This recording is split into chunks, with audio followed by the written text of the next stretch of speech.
प्रधानमंत्री नरेंद्र मोदी ने virtually India energy week के चौथे एडिशन का उद्घाटन किया। पीएम ने अपने वर्चुअल मैसेज के जरिए कहा कि एनर्जी सेक्टर के लिए भारत मौकों की जमीन है, क्योंकि उसमें मांग तेजी से बढ़ रही है। उन्होंने कहा कि भारत दुनिया की सबसे तेजी से बढ़ती हुई बड़ी अर्थव्यवस्था है। इसका मतलब है कि यहाँ एनर्जी प्रोडक्ट्स की मांग लगातार बढ़ रही है। इसके अलावा भारत दुनिया की मांग को पूरा करने के लिए बेहतरीन मौका देता है। अपने मैसेज में पीएम ने India EU free trade deal की भी चर्चा की। उन्होंने कहा, भारत ब्रिटेन व्यापार समझौते का पूरक है। यह मैन्युफैक्चरिंग सेक्टर को बढ़ावा देगा, सेवाओं को सपोर्ट करेगा। इसे मदर ऑफ ऑल डील्स कहा जा रहा है। ये समझौता ग्लोबल जीडीपी का लगभग 25% और ग्लोबल ट्रेड का लगभग 1/3 हिस्सा है। India energy week 2026 global energy exhibition conference है। ये 30 जनवरी तक चलेगा। इसमें 75,000 से ज्यादा एनर्जी प्रोफेशनल, 700 से ज्यादा एग्जीबिटर, 550 से ज्यादा एक्सपर्ट स्पीकर शामिल होंगे।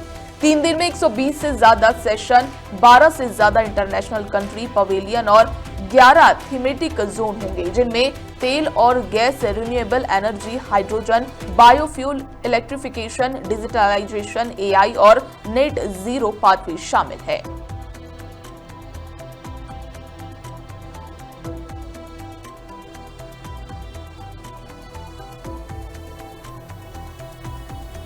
साथियों, हमारा एनर्जी सेक्टर हमारी एस्पिरेशंस के केंद्र में है। इसमें $500 बिलियन की इन्वेस्टमेंट अपॉर्चुनिटीज है। इसलिए मेरा आह्वान है, make in India, innovate in India, scale with India, invest in India. इसी आग्रह के साथ मैं आप सभी को इंडिया एनर्जी वीक की अनेक अनेक शुभकामनाएं देता हूं। ट्रांसपोर्टेशन पर भी बहुत बड़े स्तर पर काम कर रहा है। एलएनजी ट्रांसपोर्टेशन के लिए जिन वेसल्स की जरूरत है, हम उन्हें भारत में ही बनाने पर काम कर रहे हैं। हाल में ही भारत में शिप बिल्डिंग के लिए 70,000 करोड़ रुपए का प्रोग्राम शुरू किया गया है। साथ ही एलएनजी के लिए देश के पोर्ट्स पर टर्मिनल के निर्माण में भी निवेश की अनेक संभावनाएं हैं। रीगैसिफिकेशन से जुड़े प्रोजेक्ट्स में भी आपके लिए इन्वेस्ट करने की बड़ी संभावनाएं बन रही हैं।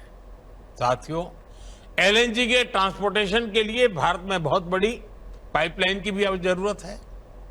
बीते सालों में इस पर हमने बहुत निवेश किया है, लेकिन अभी भी बहुत बड़े पैमाने पर इन्वेस्टमेंट के लिए संभावनाएं हैं। आज भारत के कई शहरों में सिटी गैस डिस्ट्रीब्यूशन का नेटवर्क पहुंच चुका है और हम तेजी से अन्य शहरों में भी इससे जोड़ रहे हैं। सिटी गैस डिस्ट्रीब्यूशन भी आपके निवेश के लिए बहुत ही आकर्षक क्षेत्र है।